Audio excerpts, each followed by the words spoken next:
오늘도 이렇게 예배의 자리로 나오신 여러분들을 진심으로 축복하고 환영합니다. 또 처음 오신 분들 진심으로 환영합니다. 우리 함께 인사합시다. 축복하고 환영합니다. 모든 것이 은혜입니다. 정말 모든 것이 은혜입니다. 주신 말씀을 통하여서 깨뜨린 옥합이라는 제목으로 은혜를 나누고자 합니다. 우리는 지금 계속해서 복음이 한 사람의 인생을 어떻게 바꾸어 가는지를 살펴보고 있습니다. 우리의 본연의 모습은 강도 만난 자와 같았습니다. 죄라는 강도를 만나서 상처 입고 쓰러져서 아무것도 할 수 없는 상황이었는데 아무도 거들떠 보지 않는 우리를 주님이 찾아오셨습니다. 우리를 외면하지 아니하시고 우리의 상처를 치유하시고 살려주셨지요. 우리는 다윗과 같았습니다. 사람들의 눈에 보잘것없어 보이게 되어지는 목동이었던 다윗을 선택하신 하나님. 그 하나님께서 우리의 연약함을 보시지 아니하시고 우리를 그토록 사랑하셔서 우리의 조건 때문이 아니라 하나님의 은혜로 선택하셨지요.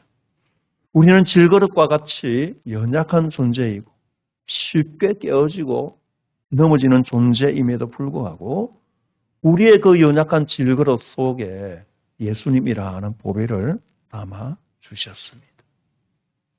그렇다면 이제 우리는 질문해야 합니다. 이렇게 큰 은혜를 받은 우리들이 도대체 어떻게 살아야 하는 것일까요? 주님의 사랑을 진정으로 깨달아진 사람이 살아가는 방법은 어떠한 삶의 방법이며 그가 추구해야 할 가치는 도대체 무엇인가라는 것을 우리는 날마다 궁구할 필요가 있습니다. 오늘 그 질문에 대하여서 여러 가지로 해답이 있겠지만 성경 전체를 통하여서 가장 아름답고도 가슴 먹먹한 이야기를 이 본문이 우리에게 전하여 주고 있습니다. 사랑하는 성도 여러분, 우리가 사랑하는 대상을 향하여서는 무엇이든 아깝지 않다라는 생각을 하게 되어지죠.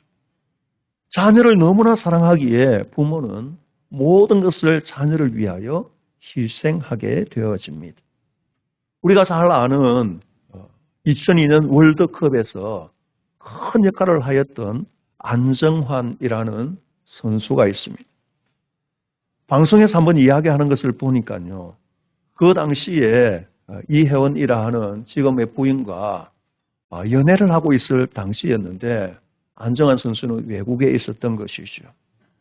전화로 이제 통화를 계속 해야 하는데 그때에 한국통신의 전화 상한선이 200만 원이었다라는 것이죠. 그런데 그 200만 원의 상한선을 다 사용할 만큼 계속해서 국제전화를 하였다라고 하는 이야기를 들었습니다. 한 번은 이제 그가 이 사랑하는 사람과 같이 시간을 더 보내고 싶어서 빨리 이제 복귀를 해야 하는데 팀 훈련에 복귀하지 않았습니다.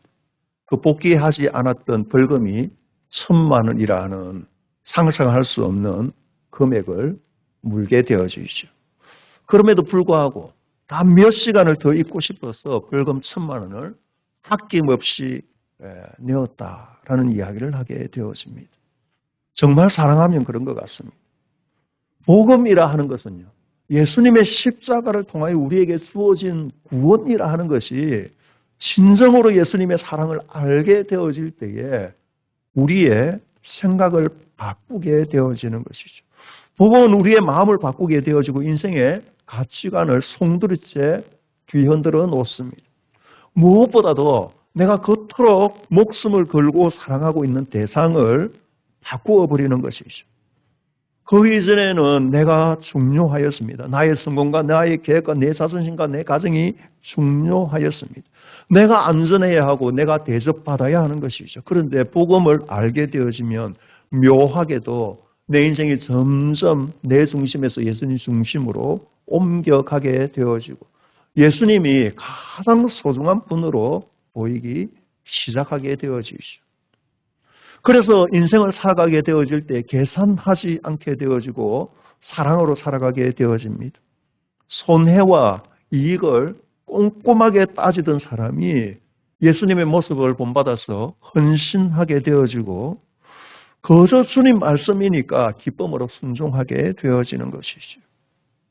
오늘 본문에 등장하게 되어지는 한 여인이 바로 그 사람이었습니다. 오늘 본문은 십자가 사건이 일어나기 이틀 전에 이야기가 되어집니다. 예루살렘에는 긴장함이 가득하였습니다. 종교 지도자들은 예수님을 죽이려고 계획하고 있습니다.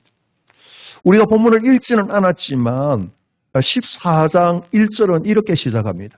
이틀이 지나면 유월절과 무교절이라 대제사장들과 서기관들이 예수를 흉계로 잡아 죽일 방도를 구하며 이르되 밀란이 날까 하노니 명절에는 하지 말자 하더라. 대제사장과 서기관들이 예수님을 죽일 방법을 찾고 있지요. 읽지는 않았지만 이 본문 뒤에 나타나고 있는 10절에는 이 말씀이 기록이 되어져 있습니다. 12 중에 하나인 가룟 유다가 예수를 넘겨주려고 대제사장들에게 가매 그들이 듣고 기뻐하여 돈을 주기로 약속하니 유다가 예수를 어떻게 넘겨줄지 하고 그 기회를 찾더라. 참 놀라운 배치입니다.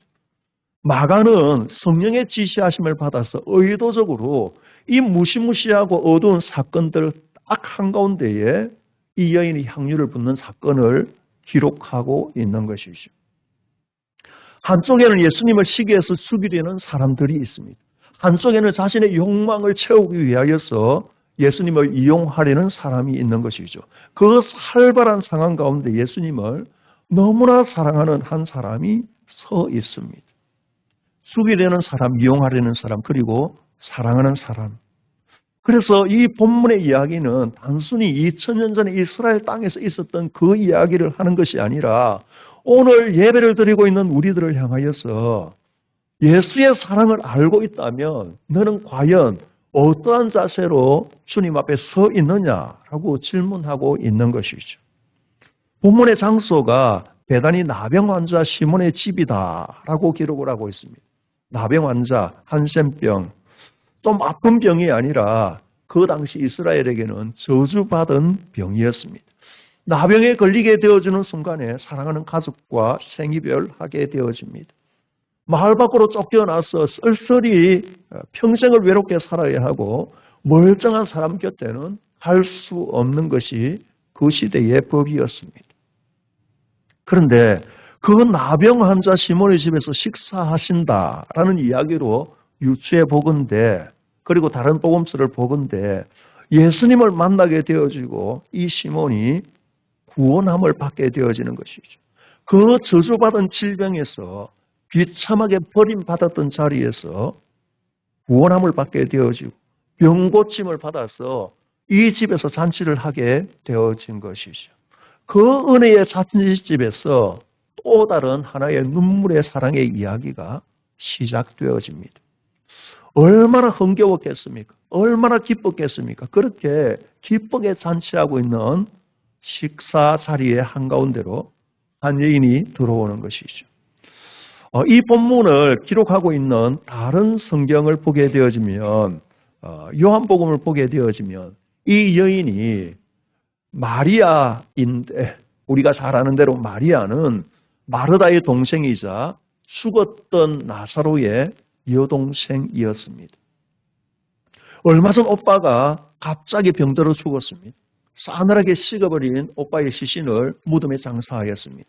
돌문을 닫았고 나흘이 지나서 냄새나게 되어지는 상황 가운데 절망 가운데 예수님이 오셔서 나사로야 나오너라 외치시게 되어지고 그 나사로가 산채 걸어 나왔습니다. 죽은 줄 알았던 오빠가 절망이었던 그 가정에 예수를 인하여서 생명이 시작되어진 것이죠. 마리아는 예수님이 어떠한 분이신지 그분의 은혜가 얼마나 압도적인지를 그 이전부터 알고 있었지만 이 사건을 통하여서 충분히 경험한 여인이었습니다.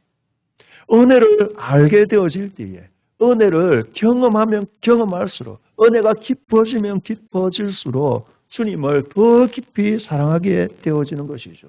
정말 용서받아 본 사람이 뜨겁게 사랑하게 되어지는 것이죠. 절망의 밑바닥에서 살아본 사람만이 주님의 사랑을 더 절실하게 알게 되어지는 것이죠. 내가 지옥으로 갈 수밖에 없었구나라는 그 저주받은 인생이었음을 뼈저리게 알게 되어지는 사람이 지금 이 순간 구원받은 백성으로 살아가게 되어지는 이 일 앞에 눈물로 주님 앞에 나아갈 수밖에 없는 것이죠. 그래서 이 본문이 기록하고 있는 핵심은 값비싼 향유가 핵심이 아닙니다. 향유보다도 먼저 있었던 마리아의 가슴 속에 있는 그 은혜, 그것이 바로 진짜 주인공이 되어지는 것이죠. 그녀는 이제 눈에 보이게 되어지는 헌신에 앞서서 그 마음을 뒤흔들어 놓게 되어지는 사건이 있었던 것이죠. 그 은혜의 기억이 마리아의 손을 붙잡아서 예수님 앞으로 이끌게 되어지는 것이죠. 신앙은 의무에서 시작되어지지 않습니다. 신앙은 은혜에서 시작하게 되어지는 것이죠. 헌신보다 먼저 은혜가 있고 사랑보다 먼저 십자가가 있다는 것을 우리는 분명히 기억해야 합니다. 마리아가 집 안으로 들어왔는데 아무 말도 하지 않습니다. 여러분, 내가 이런 은혜를 받았습니다. 내 사정이 이런저런해서 내가 예수님께 이 향유를 드리려고 합니다. 설명하지 않습니다. 내가 이렇게 대단한 것, 이것을 내가 주님께 드리려고 합니다. 생색하지 않는 것이죠. 아마 그 눈에 눈물이 가득하였을 것입니다.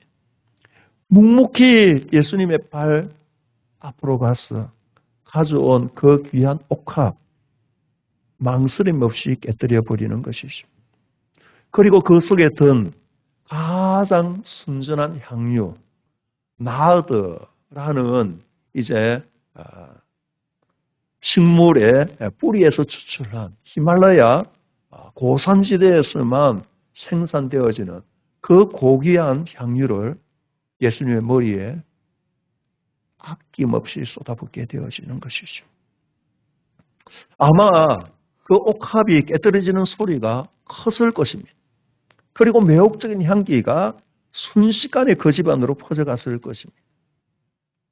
그 순간에 사람들은 깜짝 놀랐습니다. 보는 순간 알았던 것이죠. 이것이 너무나 귀한 것이에요. 이것이 너무나 값비싼 것이다 라는 것을 알고 있는 것이죠. 사정없이 깨뜨려지게 되어지는 그 모습을 보면서 도대체 이것이 뭐하는 짓이냐, 저것이 도대체 얼마짜리인 줄 알고 대충 보더라도 300데나리온, 데나리온은 한 사람의 일당입니다. 그래서 1년 동안 노동자가 열심히 일해야 얻게 되어질 그 값어치 있는 그것을 그렇게 깨뜨려 버릴 수 있느냐라는 것이죠. 당시의 유대인에게 있어서 결혼하지 않는 여인에게 이 향유는 자신의 미래를 보장하게 되어지는 미천이 되어지기도 하였습니다.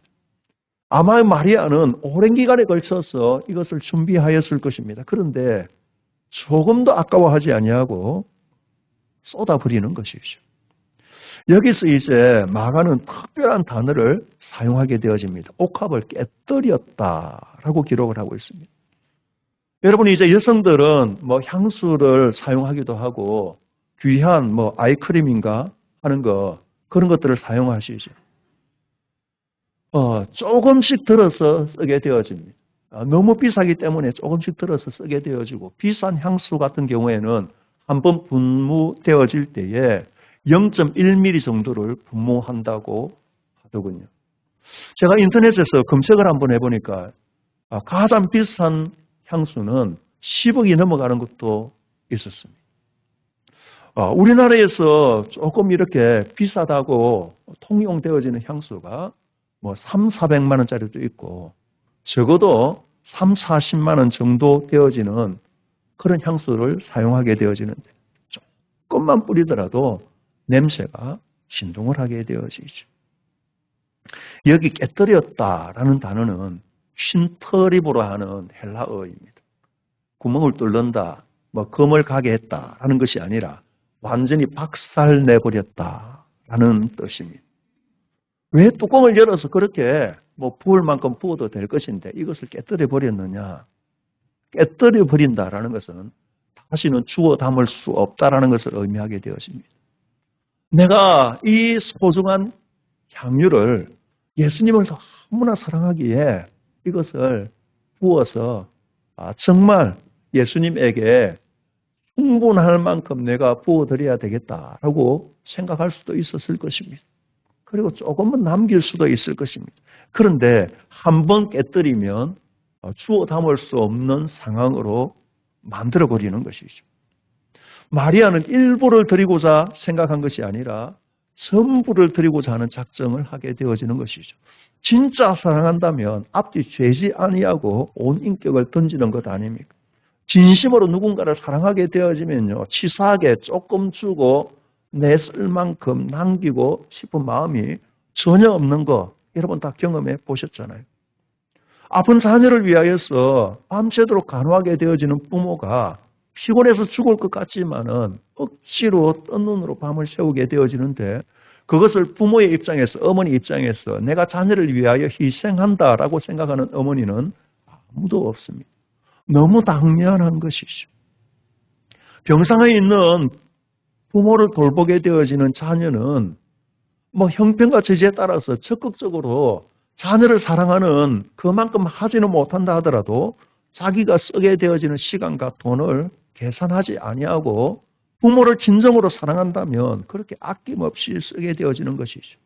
먼 곳에 있는 연인을 만나기 위하여서 왕복 몇 시간을 운전해서 달려가게 되어지는 청년이 거리가 얼만데 기름값이 얼만데 생각하지 않습니다. 왜 그렇습니까? 계산하는 것보다 사랑이 훨씬 크기 때문이다 라는 것이죠. 사랑하면 여러분 계산기가 고장이 나게 되어집니다. 그래서 이 세상은 하나님의 사랑, 십자가의 사랑을 죽었다 깨어나도 이해할 수 없습니다. 인간으로서는 이해할 수 없는 진리인 것이죠. 가끔 믿지 아니하는 사람들에게 여러분들에게 묻지 않습니까? 왜 그렇게 피곤하게 예수를 믿느냐고. 좀 적당히 할 수도 있는데 주일날 피곤하면 좀 쉴 수도 있는데 왜 그렇게 모든 것들을 다 희생하고 있느냐? 왜 돈 내고 봉사까지 하고 있느냐? 그 정도 했으면 되었지 이제는 조금 쉴 때도 되어지지 않았냐? 그렇게 묻게 되어지죠. 그런데 주님을 사랑하는 우리는 그 의견에 동의하지 못하는 것이죠. 그분에게 드리게 되어지는 나의 시간도 나의 물질도 나의 마음도 결코 아깝지 않다. 오히려 더 드리지 못해 부끄럽고 죄송하다라는 생각들을 하게 되어지는 것이죠. 물론 우리가 부족하고 연약하여서 때로는 우리 자신을 챙길 때도 있지만 그 주님의 사랑을 깊이 생각하게 되어지는 어느 순간에 정말 주님의 사랑에 눈물 흘리게 되어지고 내가 못다 갚은 이 은혜를 어떻게 갚아야 될까라고 생각하게 되어지는 것이 바로 우리들입니다. 그들은 이 향유를 어찌하여 허비하는가라고 말하고 있습니다. 여기 허비라 하는 것은 낭비한다라는 그런 의미를 넘어서는 단어입니다. 이 단어는요, 파괴를 의미하고 파산을 의미하는 단어입니다. 죽음을 의미하고 소멸되어지는 것을 의미하는 것이죠. 그래서 이 단어를 이 사람들이 마리아에게 사용하게 되어질 때는 정말 너가 한심하구나. 어떻게 파산한 일들을 하고 있느냐. 어떻게 죽음으로 가게 되어지는 그만큼 바보 같은 일들을 하고 있느냐라고 이야기하는 것이죠. 그런데 이 마리아는 낭비라고 생각하지 않았기에 그것을 깨뜨릴 수 있었던 것이죠. 주님께서 왜 그것을 허비하느냐라고 말씀하지 않으셨습니다. 예수님이 마리아를 진정으로 사랑하고 있었다면 그것을 깨뜨리려고 오게 되어지는 순간에 예수님은 마리아를 말리셔야 옳습니다. 너 앞으로 어떻게 살려고 그러니? 그게 너의 전 재산인데 그거 정말 내가 안 받아도 받은 걸로 할 테니까 너 참 그렇게 하고 싶으면 조금만 부어서 들어서 나에게 발라주려무나. 충분히 말씀하실 수 있는 분임에도 불구하고 그 모든 것들을 아낌없이 드리고 희생하는 일들에 대하여서 주님이 다 받으시는 것이죠. 예수님의 마음과 마리아의 마음이 일치되어지는 것이죠. 그러나 그 주위에 있는 어떤 사람도 이 마음에 일치되어지지 못하였습니다. 이것이 미친 짓이 아닌가? 엄청난 낭비가 아닌가? 왜 이렇게 이 귀한 것을 쏟아버릴 수가 있느냐라는 것이죠. 왜 그렇습니까? 가치가 다르기 때문입니다. 주변의 사람들의 눈에는 향유의 가격표만 보이고 돈만 보이는 것이죠. 그러나 마리아의 눈에는 온 우주보다 귀하신 주님이 그 눈앞에 있는 것이죠. 사람들은 머리로 계산하게 되어지지만 마리아는 뜨거운 가슴으로 표현하게 되어지는 것이죠. 사람들은 마리아의 손에서 흘러버리게 되어지는 그 향유를 아까워하고 있지만 마리아는 내 삶에 찾아오신 예수님, 그 진짜 보물을 얻게 되어지는 것이죠. 이것이 바로 사랑의 진짜 본질인 것입니다. 그래서 바울도 그 좋았던 세상 스펙을 다 버리고 내가 이 모든 것들을 배설물로 여긴다. 왜냐하면 나는 그리스도를 얻고 오직 그 안에서 발견되고자 합니다. 그렇게 말하게 되어지는 것이죠. 주님을 진짜 발견한 사람은 세상의 건강을 잃어도 주님을 포기할 수 없는 것이죠. 돈을 잃어도 주님을 포기할 수 없는 것이죠. 명예를 잃어도, 지위를 잃어도, 친구를 잃어도 인생이 화르르 무너지게 되어지는 그 순간에도 주님을 포기할 수 없는 것이죠. 반대로 주님이 내 안에 없다면 세상 성공을 다 준다 하더라도 그 마음의 쓸쓸함과 공허함이 계속해서 엄습하게 되어지고 밤마다 몸부림칠 수밖에 없는 상황이 되어진다라는 것입니다. 가만두어라. 너희가 어찌하여 그를 괴롭게 하느냐. 그가 내게 좋은 일을 하였느니라 라고 말씀하시게 되어집니다. 그는 힘을 다하여 내 몸에 향유를 부어서 내 장례를 미리 준비하였느니라. 그렇게 예수님이 말씀하시게 되어집니다. 우리는 이 본문을 조금 신중하게 볼 필요가 있는데요. 마리아가 예수님이 이틀 뒤에 십자가를 지실 것을 알았기 때문에 아낌없이 이것을 부어드렸다라고 우리는 생각할 수는 없습니다. 마리아가 예수님의 십자가 사건을 100% 이해하고 향유를 부었다라고 보기 어렵다라는 것입니다. 예수님이 걸어가시게 되어지는 그 길은 예수님만이 알고 계셨습니다. 제자들도 이 순간에도 이 시간이 지나고 나서 마지막 밤에도 예수님에 대하여 그들은 알지 못하였습니다. 서로 높은 자리에 앉겠다라고 말하게 되어지죠. 예수님 모두가 예수님을 버린다 하더라도 나는 죽을지언정 예수님과 함께 하겠습니다. 말하게 되어지는 사람들이 제자들이었기 때문입니다. 예루살렘으로 올라가며 많은 사람들이 환호하게 되어질 때 그들의 마음에는 이제 내가 예수님이 왕으로 등극하게 되어질 때 오른편에 앉겠구나, 왼편에 앉겠구나 생각하고 있는 상황이기 때문입니다. 한 가지 중요한 사실, 그리고 확실한 사실은 마리아는 이 방에 있는 그 어떠한 사람들보다, 그 똑똑한 제자들보다, 3년을 따라다녔던 사람들보다 예수님의 쓸쓸한 마음과 예수님의 아픈 마음과 외로운 마음을 충분히 알고 있었다라는 것이죠. 유독 마리아 하나만 예수님을 바라보고 있었다라는 것이죠. 아마 마리아의 마음에 묵묵히 걸어가고 계시는 외로운 예수님의 슬픈 모습을 바라보았을 것입니다. 그 외로운 고독한 예수님을 어렴풋이 느끼고 있었을 것입니다. 내가 이분을 위하여서 나의 모든 것을 아낌없이 드려야 하겠다.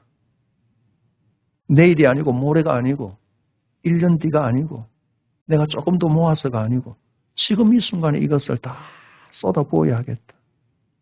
사랑하는 성도 여러분, 사랑은 언제나 내일이 아니라 지금인 것이죠.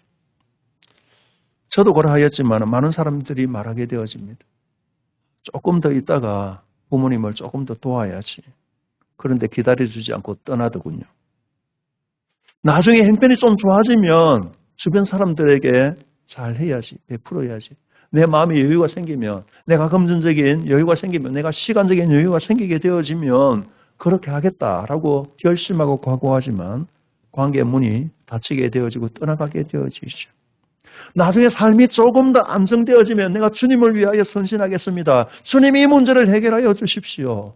라고 고백하게 되어지지만 그 시간이 지나가고 나면 우리는 돌이킬 수 없다라는 것입니다. 사랑하는 성도 여러분, 그녀는 계산하지 않았습니다. 사람들은 향료를 바라보면서 흡이라고 말하지만 예수님은 오늘 본문을 보게 되어질 때에 아름다운 일이다 라고 말하게 되어지는 것이죠. 나의 장례를 준비하였다. 그가 내게 좋은 일을 하였다. 예수님은 마리아의 마음을 알고 계시잖아요. 아무도 모르는 마리아의 마음을 알고 계신데 그 마음이 얼마나 따뜻하여졌을지, 얼마나 위로가 되어졌을지. 지금 얼마 지나지 않으면 불과 이틀 후에는 내가 십자가를 지게 되어질 것인데 이 여인이 나를 이토록 사랑하는구나. 큰 위로가 되어졌을 것입니다. 그런데 사랑하는 성도 여러분, 이 본문을 깊이 묵상하다 보면 조금 더 지나가게 되어지면 우리의 시선이 마리아에게 멈출 수 없는 것이죠. 우리의 눈은 더 큰 사랑으로 향하게 되어집니다. 마리아를 넘어 예수님에게로 향할 수밖에 없는 것이죠. 왜냐하면 서두에서도 말씀을 드렸지만 이 본문의 진짜 주인공은 옥합이 아니고 은혜입니다. 이 본문의 주인공은 마리아가 아니고 예수님이시다라는 것입니다. 마리아는 옥합 하나를 깨뜨리었습니다. 그러나 이틀 뒤에 예수님은 자기의 몸을 깨뜨리시는 것이죠. 마리아는 향유를 남김없이 쏟았습니다. 예수님은 우리를 위하여서 피와 물을 남김없이 다 쏟으시게 되어지는 것이죠. 마리아는 자신의 가장 귀한 재산을 드렸습니다. 그러나 예수님은 우리를 위하여 생명 자체를 다 주신 것 아닙니까?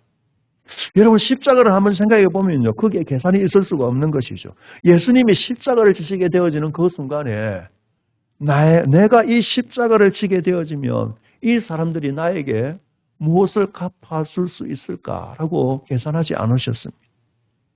우리가 아직 죄인 되었을 때에 우리가 하나님을 외면하고 있을 때에 우리가 죄의 욕심과 자기 욕망에 사로잡혀 있을 그때에 예수님은 이미 우리를 위하여 자신을 내어주신 것이죠. 그 사랑은 계산되지 않았습니다. 조건 없는 사랑이었고 전부를 내어주는 사랑이었던 것이죠. 그래서 사랑하는 성도 여러분, 결국 우리의 믿음의 길이다라는 것은 은혜에 대한 반응일 수밖에 없다라는 것이죠.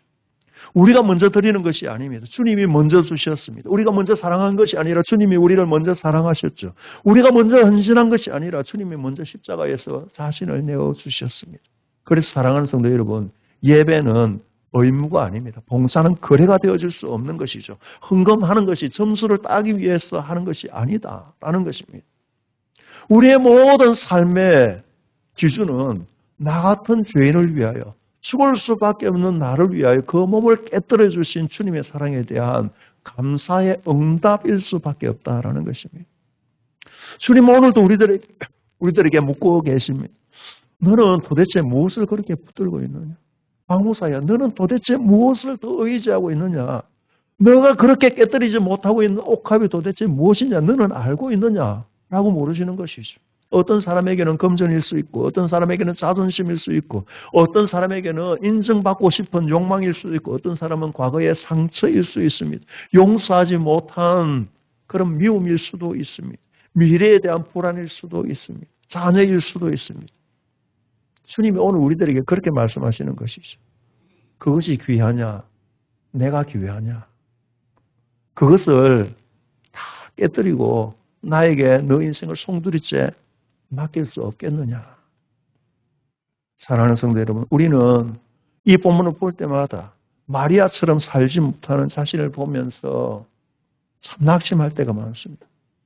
나는 왜 이렇게 하지 못할까? 나는 왜 이렇게 사랑하지 못할까? 그런데 마리아의 사랑이 갑자기 생겨난 것이 아니라는 것을 우리는 성경 전체를 통하여 알게 되어집니다. 그녀는 예수님의 발 앞에서 말씀을 듣는 것을 좋아하였고 죽어버린 그 오빠 때문에 한때는 예수님을 원망하기도 하였습니다. 그러나 그 오빠가 살아나는 것을 체험하기도 하였고 주님의 사랑을 경험하였고 주님의 능력을 경험하였습니다. 그래서 사랑하게 되어지는 것이죠. 단 한 가지 사건인 것이죠. 우리가 십자가를 바라보게 되어질 때에 비로소 주님을 사랑할 수 있는 근거가 우리 속에서 시작되어진다라는 것입니다. 십자가를 바라보게 되어질 때 비로소 우리가 추구하였던 것을 내려놓을 수가 있고 십자가를 바라볼 때에 비로소 용서가 되어지고 십자가만 바라보게 되어질 때에 우리의 모든 것들을 내려놓은 채 헌신이 되어지는 것이죠. 십자가만 바라보게 되어질 때 비로소 내 손에 움켜쥐고 있는 이 옥합을 깨뜨릴 수 있게 되어지는 것이죠. 그러므로 사랑하는 성도 여러분, 우리는 십자가 앞에 머무는 시간이 길어져야 합니다. 잠시 스마트폰을 내려놓고 분주한 일상을 멈추고 조용히 주님의 십자가를 우리는 묵상하는 시간을 날마다 더하여 가야 합니다. 그리고 그 십자가 앞에서 주님께 물어야 합니다. 주님, 내가 붙들고 있는 옥합이 무엇인지 주님은 아시죠. 내가 주님보다 더 사랑하는 것이 무엇인지 주님 다 아시죠. 주님께 맡기지 못한 영역이 무엇인지 주님이 다 아시죠. 내가 이것을 깨뜨리고 싶은데, 내가 이것을 놓고 싶은데, 주님만을 바라보고 싶은데 잘 되지 않습니다. 그 십자가의 사랑을 더 알게 하여 주십시오. 이것들을 깨뜨릴 수 있는 믿음을 주십시오. 더 주님을 사랑하도록 해 주십시오. 내 인생의 진짜 보물은 주님밖에 없습니다라는 이 고백이 진정으로 내 속에서 터져 나올 수 있도록 나를 이끌어 주십시오. 그때 주님은 우리들에게 지속적으로 말씀하십니다. 예수께서 이르시되 가만두라 너희가 어찌하여 그를 괴롭게 하느냐 그가 내게 좋은 일을 하였느니라. 그가 내게 좋은 일을 하였느니라. 사람들은 이 여인에게 어리석다 말하였습니다. 우리를 보고 어리석다 말할 수도 있습니다. 세상은 우리의 어떤 행위에 대하여서 손해보는 행위라고 말할 수 있습니다. 그러나 주님은 우리의 연약한 이 헌신에 대하여서 아니다. 너는 내게 좋은 일을 하였다. 사랑하는 성도 여러분, 이 한 주간도 우리의 일생이 다가도록 계산보다 사랑으로, 두려움보다 믿음으로, 움켜짐보다 맡김으로 주님 앞에 서게 되어지는 저와 여러분 되시기를 주님의 이름으로 간절히 축원합니다.